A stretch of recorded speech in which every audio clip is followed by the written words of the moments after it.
CASAT Podcast Network.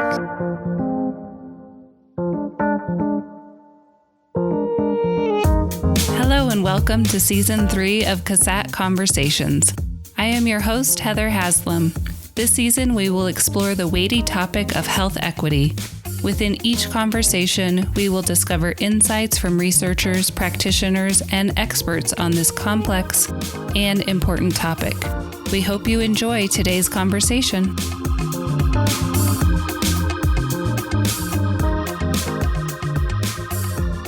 On today's episode, we are excited to welcome Dr. Eloisa Gordon-Mora. Dr. Mora is the University Diversity and Inclusion Officer at the University of Nevada, Reno. Welcome, Eloisa. We are so happy to have you here today. It is my great honor. Thank you so much, Heather, for the invitation. Looking forward to our conversation. Me too. So as we get started, I'd love for you to tell us a little bit about yourself and what inspires you to commit time and effort and resources to health equity. Yes, I'm a political scientist by training, and my research and my focus has always been on democratic theory, critical cultural theory, community organizing, and post-colonial literature. So therefore, with that focus on democracy, healthcare is such a fundamental element of a healthy, equitable, and democratic society that even though my sphere of expertise is not healthcare itself, is so much the way I understand it, part of what a robust democratic society ought to be. As a political scientist, I also always describe myself as an activist political scientist, meaning that I have balanced academic, intellectual research work with community organizing. For instance, I worked 10 years in New York City, and I was focused on work with poor women, children, and mostly African American, Latinx, Asian, LGBTQ plus populations living in poverty, homeless populations. So firsthand, I had to experience the inequities that do exist in our society for certain groups. Before that, I was dean, before my current position as UNR's Diversity and Inclusion Officer, I was Dean of Social Science in Puerto Rico. And I was at a university that really served a good number of our student population were first generation students coming from either low income or recent immigrant communities. And the well-being of students is so impacted by other things besides what's learned in the classroom. And there I also experienced the lack of access of certain groups, for instance, trans groups, recent immigrant groups, undocumented groups, poor sectors overall to healthcare. And therefore, how, for me as a political scientist, focus on democracy impacts the fuller possible participation of larger sectors of society into the democratic project. And what drew you to become a political scientist? That's a good question. And, usually people have some type of moment in their lives that kind of defines that choice. Maybe out of the experience of being Puerto Rican, I am Puerto Rican, and in Puerto Rico, unlike I think in the United States, politics is such an everyday part of the ordinary citizen because of our relationship with the United States, unresolved relationship of a territory, of a colony. That's so much part of our everyday lives. So I think that as a Puerto Rican, I was kind of immediately drawn to the idea of politics and what is a good society. Puerto Rico is still greatly a poor society. Almost 46% of the total population fall under federal definitions of poverty.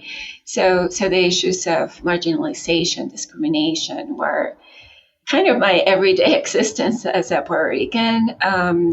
And then, as I mentioned, I worked for many years in New York City, which is just sort of quintessential, up to a recent time, Puerto Rican neighborhood in the United States. Now, there are so many Puerto Ricans in the United States that Florida perhaps is now the quintessential neighborhood, Puerto Rican neighborhood. But for instance, my years in El Barrio, that is East Harlem, that Puerto Rican quintessential neighborhood that I mentioned, was traditionally a poor neighborhood. And for instance, talking about healthcare was considered for a long time the neighborhood with the highest incidence of asthma in all of New York State, and essentially a Puerto Rican neighborhood. And asthma is so prevalent among Puerto Ricans that there are even epidemiological studies that speak of a Puerto Rican syndrome, the certain characteristics that asthma has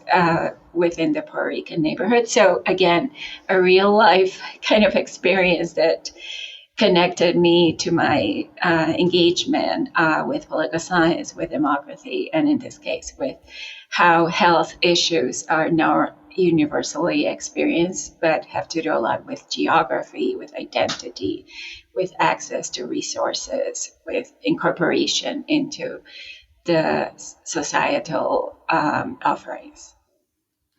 Yeah, it sounds like it's really been part of the fiber of your being throughout your entire life. It is. And even for this job as diversity, equity, inclusion, I feel the same. For me, diversity, equity, inclusion, social justice are the tools of democracy. So therefore, somebody who is so interested in the idea and the advancement of democracy has to be involved in issues of diversity, equity, inclusion, social justice. So as you speak of, the tools of democracy and the advancement of democracy, I'd love for you to start by just sharing with us really what is your definition of democracy?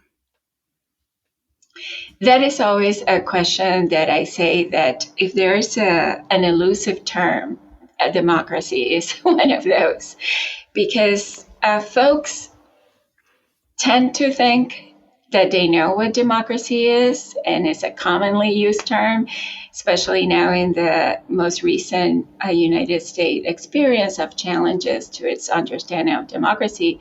We hear about democracy often, but I would bet that most people would be hard-pressed to give a definition to what is democracy. And that's part of the elusiveness and the challenges of the notion. And we can go back to the Greeks who originated the term democracy in the 5th and 6th century before the Christian era. And the word democracy comes from two terms in Greek, demos, which is the people, and kratos, which is authority or power. So democracy as a notion from millennial-old Greek definitions is meant to be briefly power of the people. And that's what folks tend to think of democracy. But immediately off the bat, I would say, then we would have to challenge who are the people? Because the process of democracy has been most certainly a process of gradual incorporation of different sectors of what we call the people. Even with the Greek origins, those that were part of the democratic understanding were only male, educated, some levels of worth, adults who were considered valid members of the polis, and the polis being the political society. So therefore, from the very origins of the Greek conception of democracy, which is what most Western societies follow as a model, that kind of foundation of being for the benefit of male adults, educated, some level of wealth was created. And honestly, that has been the experience of most societies, if not all, in their evolution to democracy. So democracy is never completely universally defined. There are constructions in political science that, for instance, speak of a minimalist definition of democracy and a maximalist definition of democracy. Many times, many folks in the United States tend to follow, when they think of democracy, a minimalist definition. And by that, it means the reality of a competitive, pluralist electoral process. People tend to think that's mostly what democracy is about. And most certainly, that's one of the elements of democracy. But even if you were to follow the minimalist definition, you would have to ask, who has been historically allowed to vote, even if you think that's only democracy? And we know, focusing on the U.S. experience, that process has historically been at the exclusion of African American, Blacks, indigenous communities, poor sectors, and even white women receive something as basic as the right to vote later than other Western societies. For instance, Finland established the vote for women in 1906, almost 20 years before the United States, as well as Australia, Denmark, Canada. So again, if we are to define democracy, it's, among other things, in terms of the reality and its true-to-life experience, a process of incorporation into that idea of the people. And then, because of that process, is that we move into what's called in political science maximalist definitions of democracy. And that is more better understanding that beyond the electoral process, there are aspects of social existence that can be procedural, such as the rule of law, participation, really establishing broad participation in public decision-making, accountability, and all these things we know have been challenged in the recent United States experience, even in electoral procedures, but also questions of civil liberties, economic rights, political rights, equality. And that's where we move more into the more maximalist definition of democracy, and healthcare would follow clearly on those definitions. But something, again, to keep in mind, because all democracies are not the same, United States historically has endorsed the idea of civil and political liberties, but has been reluctant to endorse social, economic, cultural rights. For instance, the United States is signatory to the UN Covenant on Political and Civil Rights, but not to the one of economic, social, and cultural rights. And that's when then we begin to see the difference in healthcare provisioning. For instance, the Scandinavian countries that offer universal healthcare, universal K-18 educational access and all that, that's when we begin to see the differences in healthcare provisioning as a measure of democracy and as a measure of equality and equity. Yeah, I'm really struck by the complexity of it all. And Correct. Yeah, even just thinking about, how you started talking about democracy being this elusive term, and our understanding of it, I'm sure varies across listeners. And that's why, as an educator, I always point out that the important for me purpose of any educational effort, but most certainly higher education, should be not only to train on professional skills that are very much individual needs that have to be addressed, but to teach and educate on democracy, because the complexity that you point out points out to the fact that democracy is not something you innately know. Mm-hmm. A phrasing of one of my mentors in political science is that Democrats, meaning people who believe in democracy, are not born, they're made. Mm-hmm. You have to be educated into believing in democracy. And what we have seen in the world recently is that actually is a not share value and commitment and understanding throughout the world. Mm-hmm. And in our nation. Well, and you also spoke about, to me, it's like a spectrum of democracy, it sounds Yes, like, exactly. depending on what country and what measures. So can you share with us some of the measures of democracy?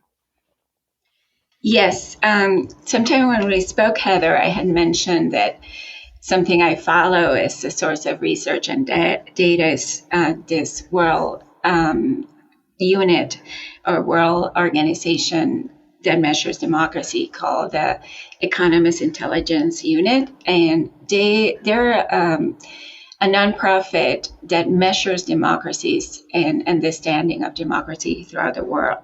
And they use 5 basic indicators, and those are electoral process and pluralism, meaning how often does a nation have competitive elections? Are they truly competitive? Are they open? Are they pluralist? The functioning of government, and we'll see in the case of the United States, that's an important one, meaning is government efficient? Is it overly bureaucratic?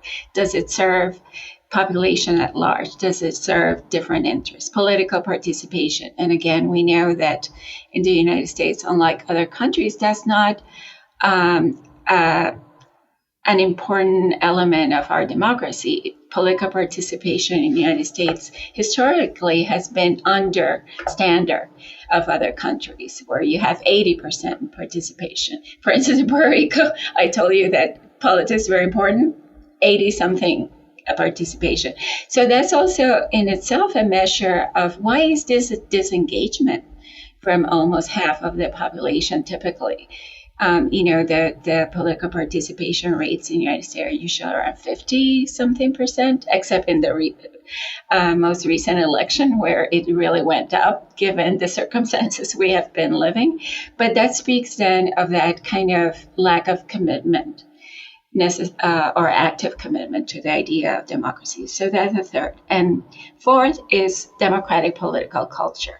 And that's actually an area in my work that I'm very much invested because, as I was saying earlier, a commitment to democracy is the result of education and therefore the result of fomenting certain values.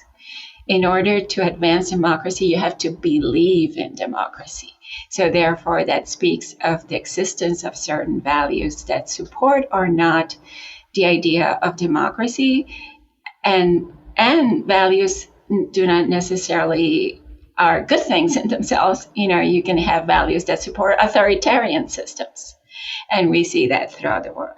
And finally, civil liberties. So the EIU, using research coming from such places as the Pew Center, the World Bank, and other really recognized research institutes, the World Values Survey, another important source, follows these 5 measures. And the importance of those measures is that if we say that the idea of democracy can be elusive and abstract, those 5 are measurable realities. You can establish what is the regularity of an electoral process, what is the level of participation, what is the type of political culture. So that's why it's, I think, such a useful instrument that is used worldwide, and importantly, in terms of their findings, and again, maybe going, as you were mentioning, against our common sense. Since the index, the EIU index, was created in 2006, what it has established a number of findings. Number one is that only a fraction of the world lives under what they categorize as full democracy. Only 8.4% of the world in the last index of 2021 live under what you would call full democracy. As opposed to that, 1/3 of the world lives under authoritarian regimes. So, and then in between that, the 4 classifications are full democracies, flawed democracies, hybrid regimes, and authoritarian regimes. So it says something that we think that democracy is such a commonly experienced notion, such a modern reality, and actually is the rarity, even in the 21st century. Most people live in authoritarian regimes, in hybrid regimes that usually refer to highly corrupt, highly irregular societies, or flawed democracies that refer to kind of weakened aspects of those 5 measures of democracy. And so where does the United States rank? What do you think?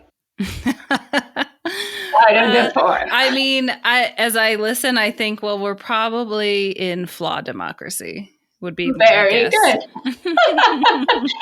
And, I say very good because when I always ask that question, most people are kind of shocked by that. And again, what's important of this finding is that it's not a propaganda ideological kind of comment, but it's based on certain measurable realities that democracies should have. Importantly, in terms of the United States, that category of flawed democracy has been ascribed to the United States in over 10 years. So something to reflect upon is that, a democracy is not simply what political parties in power. It's because, the United States has been classified as such when different political parties have been in power. The measures that the EIU follows, which are the measures that any political scientist would follow, are more substantial structural realities. So therefore, what that classification flawed democracy points to is that there are structures in the U.S. Experience, meaning procedures, regulations, practices that result in that flaw category. And other flawed democracies that the United States would join forces with, so you have an idea of what nations we're talking about. In terms of Western nations, it would be France, Italy, Portugal, and ironically, Greece, the originator of democracy. So what would be full democracies? And those are societies in which those 5 measures of democracy are robustly manifested. Top of the list, Finland. No, Norway. Norway has been consistently number 1. So I would say, maybe we should move to Norway. Norway consistently has been for many years number 1, followed by Finland, Sweden, Iceland, and Denmark. So a comment to make about that is that, as you know, those are all Scandinavian countries that follow historically, at least, even though there have been recent fluctuation, a form of government that is highly supportive of not only economic and political and civil rights, but also economic, social, and cultural rights. It's a system of government that normally is described as a social democratic government. So therefore, a form of democracy that really embraces the idea of supporting collective and different groups. For instance, in this society, there's such thing as a right to work that we don't have. There's universal health care, as I mentioned. There's universal access to education, K-18, etc. But also importantly, and then as a comment to how democracy ought to be understood as always a work in progress and something that we cannot let go, but that we have to consistently engage with, is that following that list of the Scandinavian countries, the next one is Ireland. And why that is a significant finding is that Ireland, way ahead in the list from the UK, from Great Britain, has achieved a status of full democracy. UK also classifies as a full democracy, but in a lower range than Ireland. So Ireland, a society that has had recent history of political violence under the domination of Great Britain for many centuries, a history of social inequities and poverty for a long time, out of an active involvement in advancing democracy has reached this category. And something also to remember about Ireland, unlike the United States, is that despite its Catholic possible limitations to certain practices of inclusion, Ireland has had two female presidents, Mary McLeish and Mary Robinson, even before the United States has reached that possibility of inclusion.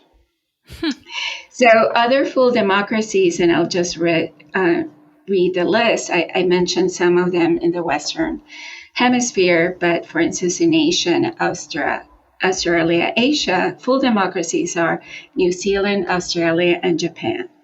In Latin America, Uruguay, and Costa Rica. And in sub-Saharan Africa, that we also tend to think not a democratic contest, Mauritius is a full democracy. So above even the United States. And I'll kind of end by saying that things to learn, because democracy is always an educational process, so we also should learn from other examples. Even though it was an English colony, a plantation economy from early 19th century until 1968, when it achieved its independence, now it's ranked as the most peaceful African country by the Global Peace Index, a high-income economy by the World Bank, and having very high classifications of human development, of human well-being index, such as social welfare, universal health care, free education K-18, free public transportation for students, seniors, and disabled citizens. So again, pointing to, with all these examples, what are the characteristics of full democracy and how we can also maybe learn what are the characteristics of a more robust healthcare system. Yeah. I'm really struck by the term human well-being. And that to me is like, oh, that's what I would like that we move towards. Exactly. And that's how it's connected with, health equity. You mentioned that. And for instance, yes. No, I was just going to add that something that very fortunately, because moments of crisis can be also moments of possibilities. I think that because of the crisis we have been living in the United States and in the globe recently, but taking the example of the United States, we now begin to hear more folks speaking of happiness as a human right. And that's, there are measures to happiness, as you're saying, that have to do with human well-being. And a sick person, for instance, cannot be happy. So there's a way of achieving something that could also be elusive. What is happiness? Mm-hmm. but there are indicators that can advance that. Sorry to interrupt. No, you're good. I'm curious. You mentioned that this index really started in 2006. And so I'm curious if the United States has ranked differently, from 2006, has it moved on the rankings in any certain direction? Has it always kind of been in the same spot?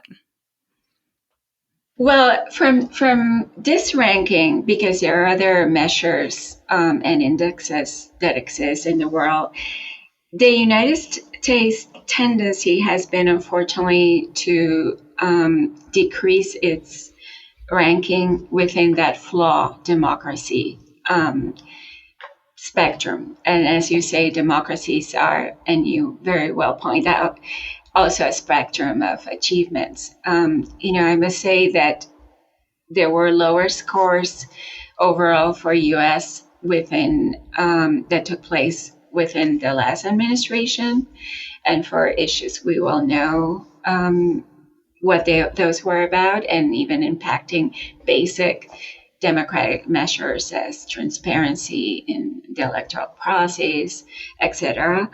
But significantly in this new most recent election, because participation improved for the United States, the numbers ended up being somewhat better.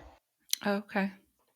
Super interesting. But still within that flaw spectrum that is shared by other Western societies that I mentioned. And you mentioned that in order to have democracy, there's certain values that need to be in place or believed in. So can you name some of those values for us? Well, I think that because there's no universal definition of democracy, there are many, and the whole theory of democratic evolutions, would address that democracy in a way is also contextual. There are certain historical realities that lend themselves more or not to certain values connected to democracy and or not. And as I mentioned, historically, and we can go to the foundation of the United States nations, the idea of civil and political liberties as values have been very strongly inscribed in the United States experience of what is a democracy. If we take the example of the Scandinavian countries, where unlike most Western European nations, unlike the American experience, were societies that were not colonial powers, did not participate in slave trade, did not participate in conquest and the subjugation of indigenous populations. So there has been some historical almost benefit that those societies has had to create more of a sense of collective shared experience and less dramatic moments of clear discrimination, clear oppression, which are the challenges of so many societies. So what I'm trying to say is that I would not say that there are values that democracy can be universally established to have, but if we follow the 5 measures of something like the EIU, those are the values that those 5 measures also suggest values. Something like political participation must have the value of inclusion. Something like electoral process and pluralism must have the value of equity, accountability, transparency. But something as a political culture that endorses economic, social, and cultural rights must have values of that connect the idea of not having such social class differentiations that we have in the society, of creating, which is the way it's done in social democratic societies, a tax system that prevents those very extreme polarization of wealth that we are now experiencing, that I would say it's a challenge to democracy because it creates real life obstacles to participation to good sectors of society that are so consumed in their own survival that then democracy does become more the engagement of political elites, which is a challenge also of current U.S. democracies. And part of the disengagement, I would say, even folks in the left and the right, is that they don't see a level of genuine participation in the process. So, what I'm trying to say is that we can identify maybe the values for certain forms of democracy. And ideally, we would like to think that most folks would want to advance all the possibilities of democracy, but unfortunately, that's not necessarily the case. Yeah. Yeah. So how does democracy impact health? So if we accept the fact that, at least from measurable, verifiable sources, U.S. is a flawed democracy at this moment, that implies for me that its provisioning of healthcare is also flawed. And if we look at more specific evidence for that, we and I'll share some information with you. We know from data that healthcare access, delivery, quality of care is not equally experienced by all societal sectors. There's widespread evidence documenting how those possibilities are adversely experienced by Black American sectors, by Indigenous Americans, by people of color, immigrant, undocumented communities, and poor communities in general. Because there's not such thing as a universal, not privately provided healthcare in the United States. Access to healthcare, among other things, implies access to a certain income. So off the bat, there's a level of unequal participation and benefit and unequal experiences of quality healthcare, of the type of treatments that you might need, but that you might or might not be able to receive, medication, etc. So from data, we know that the United States has high rates of illness and death among certain areas such as diabetes, hypertension, obesity, asthma, heart disease, and that folks of color tends to be impacted by those more than white sectors. Compared to whites, racial and ethnic minorities, poor sectors are less likely to receive, as I mentioned, preventive health services, which therefore lead the way to illness, and usually receive, as we know, even commonsensically lower quality of care.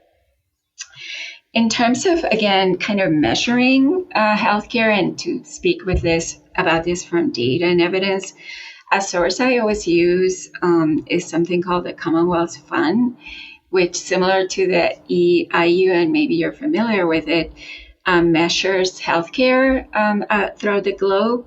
And again, they base their research on such highly recognized sources as the OECD, the Organization for Economic Cooperation and Development, the World Bank, and so forth. And again, similar to the EIU, and as an academic, I think it's important that we approach these discussions from evidence. The Commonwealth also follows certain measures to establish what is the status of healthcare. And again, unfortunately, and parallel to its standing in democratic classifications, out of 5 measures that they use that I will discuss, the UN's rank the lowest in 4 of them when compared to other high-income developed nations, so comparable societies. And those measures are access to care. That means affordability, timelessness. We know that especially after the pandemic, you can wait a long time to achieve care, but that has been the reality of sectors of society that either do not have a level of income, that come from underserved communities, etc. So that's the first measure, access to care. Administrative efficiency. And by that, what that refers to is what is the level of paperwork, bureaucracy, complications that are entailed to access treatment, and how those negatively impact, if it's too burdensome and cumbersome, as we know is our system, how does that impact the willingness even of patients to want to continue? The other measure is healthcare outcomes. Of course, out of that access to care, that administrative efficiency, how much of society's sick, ill population, how much is it actually serving? And that can be measured. And fourth measure is equity, which brings all of those measures together. So the United States ranks below most developed high-income societies in those 4: access to care, administrative efficiency, equity, and healthcare outcomes. Yet the 5th one, which for me was surprising, which is care process, which generally refers to preventive care, the U.S. ranks fairly high on that. However, we have to understand that these are aggregated measures. What the Commonwealth Fund is measuring is how society as a whole is serving its general population. So even in this last measure, if we begin to disaggregate preventive care by ethnic, racial, income, LGBTQ plus, trans population, we know that then those outcomes are not the same. So again, in terms of classification, and I give this listing because there ought to be lessons learned from the example. Again, Norway scores the highest in healthcare provisioning and in democratic classification. And in decreasing order, the Netherlands, Australia, United Kingdom, Germany, New Zealand, Sweden, France, Switzerland, Canada, and after all of those, United States. So I'm curious, what are some of the lessons that we can learn from the countries that do have a more collective approach to well-being? I think that the issue that you bring up about values, even though it might be difficult and elusive, is an important one. So many of the issues that we're discussing really are premised on educational pursuits. We need to educate on what could be a better democratic society, what could be a better healthcare system. And there's a lot of, as we know, one of the unfortunate terms that we hear now all the time is misinformation, false information. There's a lot of untruth around what are the possibilities of democracy, as well as what are the possibilities of more equitable, precisely a more democratic healthcare system. And one of those falsities, cost. Something that it's extremely important out of this findings is that even though the United States ranks below other comparable Western developed societies in 4 of the 5 measures I mentioned, it actually spends more of its gross domestic product than most of those nations. One thing that has been used as a counter falsity source of information for something like universal care is that it would be costly and in addition to taxes. And what we can learn from these nations is that's not the case. That even though the United States is already spending more of its gross domestic product on healthcare, it's not being administratively efficient in the use of those funds. And that's one of the measures that the United States does poorly. And by that means all the cumbersome bureaucracy, and meaning all the expenses that paying all of those people entail. More equitable systems are more immediate. You don't have to traverse all these procedures and paperwork. Also, other more equitable systems are supported by public funding as opposed to private insurance companies. So therefore, the taxes are more immediately used to what ought to be the priority, which is the well-being of patients. As we know in the system that we share, because it's privately managed through insurance company, in reality, I would say the priority is the insurance company bottom line. And therefore, what is positive about all these reflections is that we don't need to be stuck with the imperfect system, with the unequitable system that we have, but we can think and learn of how is it that other comparable Western capitalist societies, all of them are that, do it in a more efficient way. I'm remembering I had a political science teacher who shared that, and I don't know if this is still true, but that the only 2 unregulated entities, I don't know if that's not the right word, in the United States were baseball and insurance. Because we were talking about the cost of insurance. And so you have, essentially 51 different systems all working that are not regulated by the federal government, which is just really interesting that those were the two that he shared. And I think that, again, because political culture beliefs are important in supporting a type of democratic system or other, in the United States, we have to recognize that the understanding of a good society as very individualistic base is a strong belief. We in the United States still have to believe on those notions as pulling yourself by the bootstraps and that everybody can do it. And we need to continue educating on the evidence-based realities that that's not the case for all groups. And through that kind of consistent messaging, understanding that the reason why we create government actually and political society is that we need to organize the collective. Actually, if we lived each of us in an isolated island, then we could only worry about our individual concerns.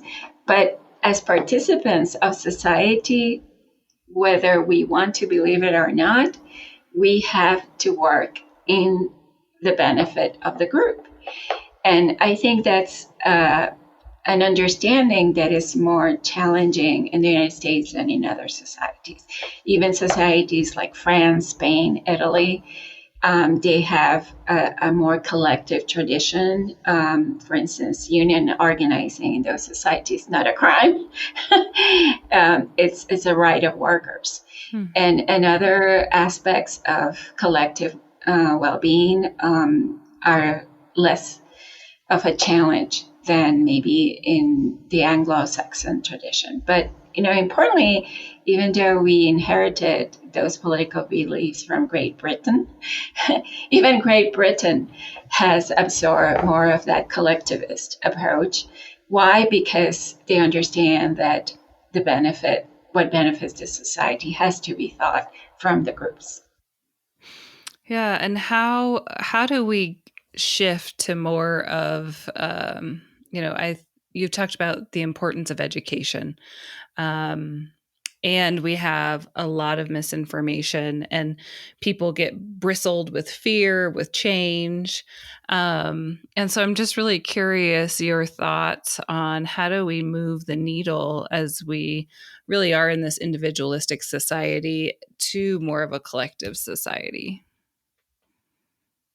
Well, I would not even say that we should move to a more collectivistic society, because I know that would scare the heck out of a lot of people, because it's misassociated with other notions that that's not what the goal ought to be, but a more consistent and active and pervasive and persistent educational process of understanding that there are areas of human existence that are by nature collective.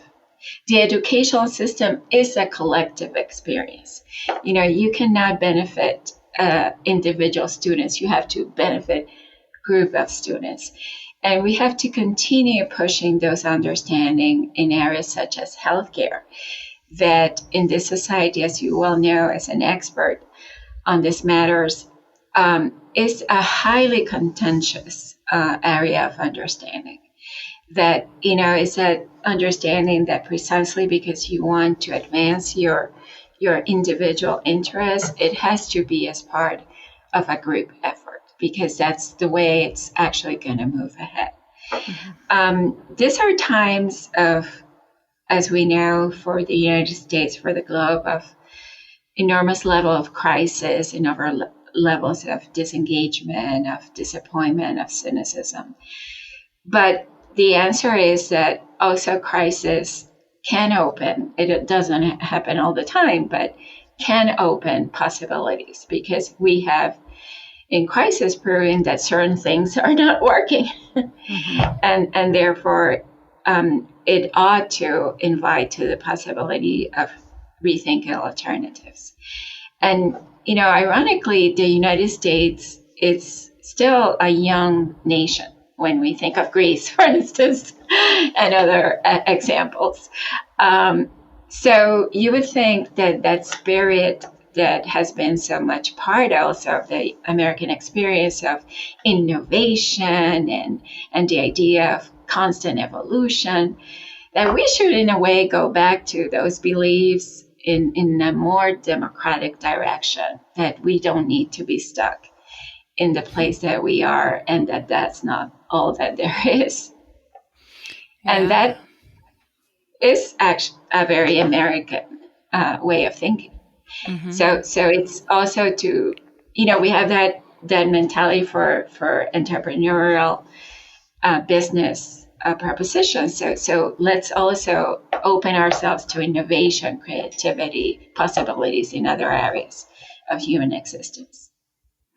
Yeah, and I come from a human development background, and so I love how you talk about how the United States is a young nation, and so that actually gives me hope that as we continue to age, that hopefully we can develop some wisdom as we reflect on where we are today, and is it time to pivot in other directions, or really go back to some of our values that we were founded on. Yeah, and the idea and the reality of democracy has to be participatory. That's one of the actual measures of it.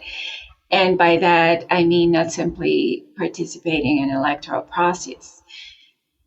procedures, but being an active citizen. Mm-hmm. That's where the strength of the people, if we go back to that original notion, actually lies. Mm-hmm. Well, you've given us a lot to think about today. My mind goes in a million directions as you share so much. I feel like we could, I can learn so much from you. So as we wrap up today, is there anything else that you feel is important for our listeners to know? I would say just underlining what we have been saying, the importance of the educational process. And by that, I don't mean simply higher education. I mean all educational outlets. As active citizens, we should more actively participate in discussions, in groups. If we go back to Alexis Tocqueville, which was one of the great commentators of the American experience in the 19th century, what he thought was such a important characteristic of democratic possibilities of the American experience was that town hall gathering, those type of smaller groups. And by that he meant, and of course we live in a virtual era now, so it's not like we can easily replicate that. But what he meant is the idea of groups discussing, of groups reflecting, of groups proposing.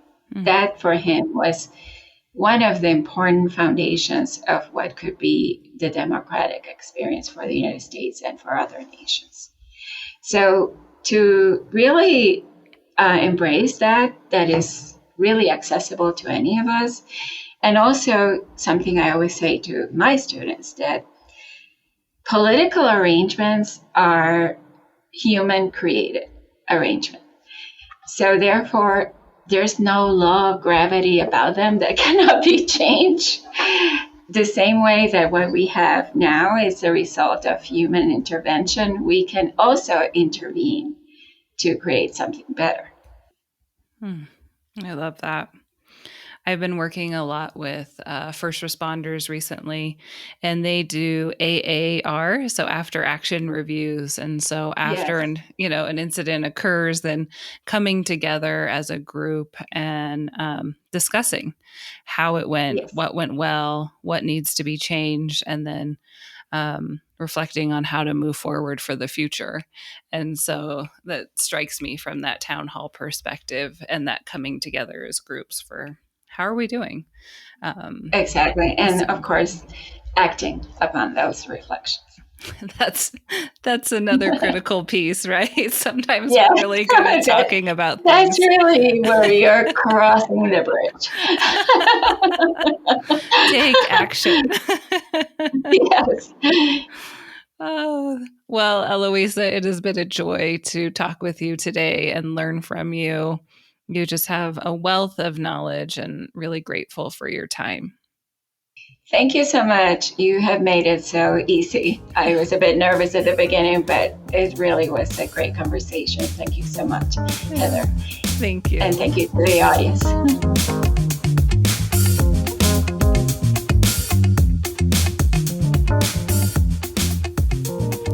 Thank you for listening to CASAT Conversations, your resource for exploring behavioral health topics. We hope you found today's conversation timely and meaningful. Please share this podcast with your friends and colleagues. If you want to learn more, visit us at our blog at CASATOnDemand.org.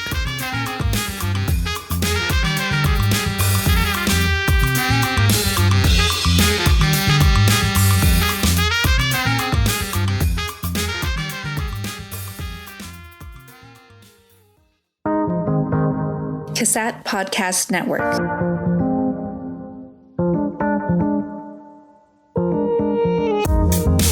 This podcast has been brought to you by the CASAT Podcast Network, located within the Center for the Application of Substance Abuse Technologies at the University of Nevada, Reno. For more podcast information and resources, visit CASAT.org.